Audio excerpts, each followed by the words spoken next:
Vamos a conversar con Raúl Sor de algo que muchas veces no se quiere conversar, no se quiere decir porque el solo hecho de hablarlo provoca temor, provoca incertidumbre y genera situaciones incómodas. Y eso yo lo entiendo perfectamente. Yo lo hice como minuto de confianza ayer en Tolerancia Cero.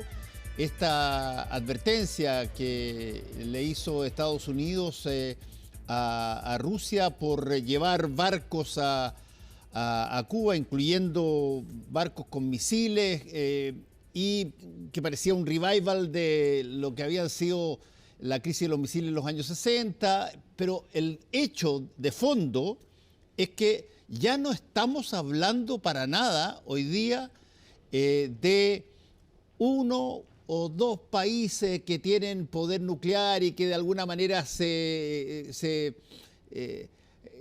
neutralizan uno a otro. No, estamos hablando de alrededor de 12 o 13 países que tienen poder nuclear y que además alardean de eso a la primera provocación. Y por lo tanto, a ver, Raúl, ¿qué tanto de esto es boca y qué tanto de esto es efectivamente un riesgo serio hoy día? Eso es muy difícil saberlo, Fernando, porque lo que puede ser simplemente un alardeo, una demostración de fuerza, tratar de intimidar a un rival, con el correr del tiempo las cosas van escalando y las palabras sacan palabras y las amenazas sacan amenazas, y si uno no sustenta las amenazas con alguna demostración de fuerza, pierden valor, y por lo tanto se hace una pequeña movida y el otro hace otra pequeña, y así se van escalando las situaciones y se puede llegar a un descontrol, que no es el caso. No estamos en ese punto, es simplemente la mecánica de cómo ocurren las cosas. ¿Y qué es lo que ha ocurrido en concreto? Ya en algún momento Vladimir Putin había señalado en forma relativamente oblicua: no se olviden que Rusia tiene armas nucleares, como si alguien pudiera olvidarlo. Y hizo una serie de alusiones suaves, pero el mero hecho de hacerlas ya llamó la atención.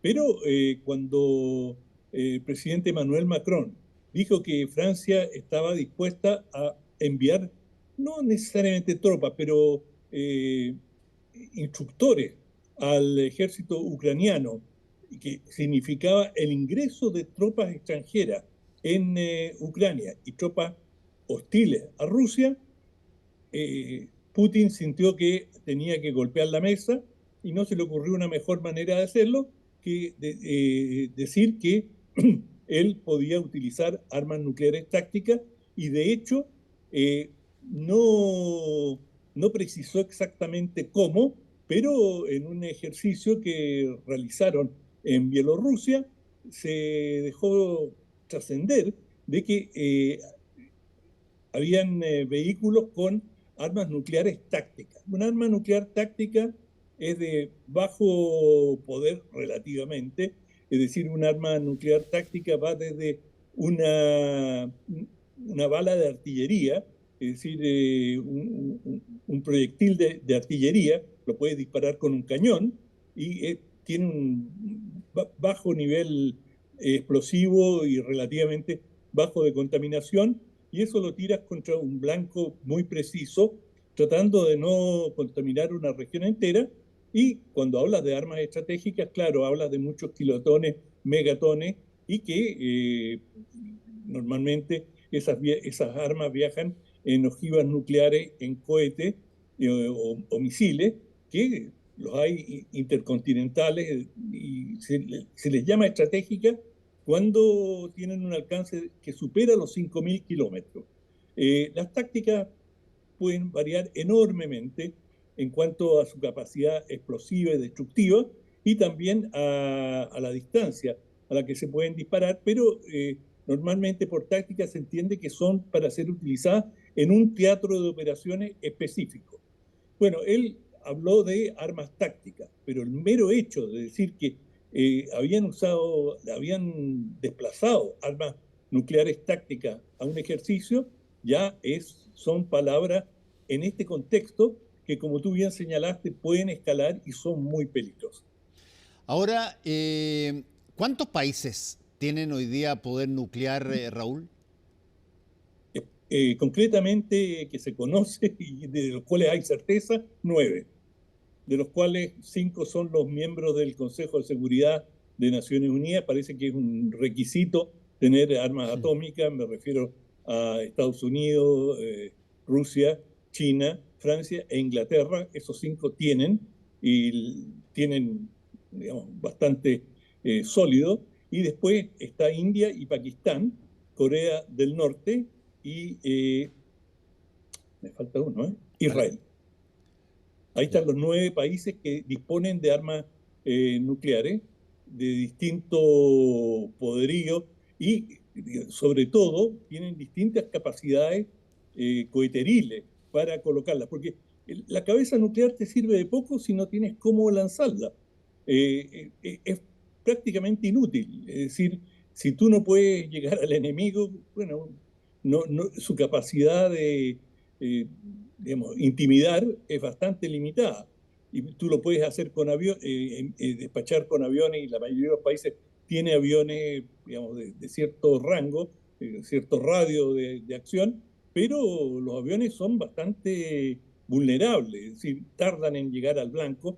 La gracia, por así decirlo, de la cohetería es que es increíblemente rápida, y ahora estamos hablando de los cohetes y misiles hipersónicos que pueden volar hasta 9.000, 10.000 kilómetros por hora. Es decir, la advertencia que tú tienes de que estás bajo ataque es de minuto. Si un avión puede tardar varias horas en llegar al blanco.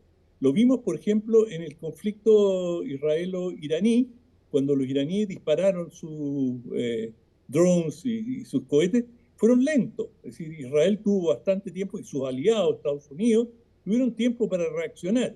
A lo mejor uno nunca sabe hasta qué punto eso es deliberado, que te dan el tiempo para justamente decir, voy a hacer la demostración de fuerza, pero no te quiero hacer demasiado daño porque yo sé que tú también tienes capacidad de represalia, y por lo tanto esas son las reglas, los juegos que se libran en muchos conflictos, que uno piensa, esto lo único que quieren es destruirse el uno al otro, pero no, ahí se van dando pasos, son incrementales, todo va en relación a la respuesta. Pero, digamos, esta es la forma que está teniendo Rusia de trazar una línea roja y decir, si cruzan esta línea, y la línea que trazó Putin es, no entren tropas occidentales, digamos, de la OTAN a Ucrania. Eso es una línea roja. Si la cruzan, bueno, yo saco mis armas nucleares tácticas. En ese contexto se dio. Y lo Oye, que ha pasado ahora, perdón, te y, escucho. no, y dime, ¿y cuál es la línea roja en el caso de Estados Unidos? Porque advirtió, lo conversamos la semana pasada, a Rusia, que no era permitido el que llegaran con misiles supersónicos a ejercicios conjuntos con Cuba. Pero, ¿en qué quedó todo eso? Bueno, los rusos dicen, no, hicimos ejercicio en alta mar, ya lo hicimos, y recalamos en Cuba como un gesto de amistad a Cuba, y darle día libre a nuestros marineros para que se divirtieran un poquito en La Habana. Le bajaron completamente el perfil y dijeron, nosotros no traemos ninguna arma, ciertamente no tenemos armas nucleares, lo cual tampoco es, digamos, nadie te va a decir que tiene armas nucleares. Los ingleses nunca dijeron que habían llevado cabezas nucleares durante la guerra de Malvinas, y hay evidencia que sí lo hicieron. Digamos, los submarinos estadounidenses que recalan en Chile de vez en cuando, bueno, te dicen, nosotros nunca vamos a revelar qué armas llevamos. Y claro, cuando tú tienes una flota en alta mar, tú normalmente la tienes dotada con todas las armas que crees que puedes llegar a necesitar. No vas a estar en una situación en que dices, uy, tengo que volver a puerto y recoger lo que se me quedó. Ya, Lo has preparado para... pero yo me acuerdo que tú dijiste la semana pasada cuando trataste el caso de la queja de Estados Unidos ahí que había habido un barco ruso que había llegado con misiles hipersónicos. Sí, Eso, pero claro, misiles hipersónicos, pero el tema es la cabeza nuclear. Es decir, de todas maneras, y por eso Estados Unidos yo creo que está manifestando molestia, porque no va a tolerar que lleguen, digamos, una potencia enemiga, se venga a instalar y traiga armamento que Estados Unidos considera potencialmente peligroso, aunque no tenga cabeza nuclear. Es decir, ni siquiera está dispuesto a tolerar una gran demostración de fuerza. De hecho, los rusos fueron cautos, mandaron un destructor y un submarino. Los otros dos buques, eran cuatro, eran un remolcador y un buque de abastecimiento, de manera que tampoco era una gran amenaza. No es como las flotas que manda Estados Unidos, que normalmente llevan un portaaviones y todos los destructores que lo protegen, etcétera, etcétera. sí. Oye, a propósito de eso, eh, ¿cuál es el estatus hoy día de estos dos grandes alianzas que en algún momento dado se crearon, que eran básicamente el Pacto de Varsovia, que cambió y se prácticamente diluyó, y la OTAN, en ese sentido, que todavía tiene presencia física? ¿Qué tanto esas dos instancias siguen vigentes en alguna manera? El Pacto de Varsovia murió completamente, no tiene Completamente, sí. ninguna vigencia, y al contrario, muchos de los países que conformaron el Pacto de Varsovia, como Polonia, bueno, ahora es Chequia y Eslovaquia, son absolutamente contrarias a Rusia. De manera que eso es historia, no tiene ninguna relevancia y quizás es también uno de los dolores o uno de los motivos de queja de Rusia, que perdió todo ese colchón o ese cinturón que la protegía y lo perdió en forma, digamos, muy contundente. No solamente ya no están con ella, sino que están contra ella muchos de los países, Rumania, que estaban allí. Y la OTAN, en cambio, no hace más que fortalecerse.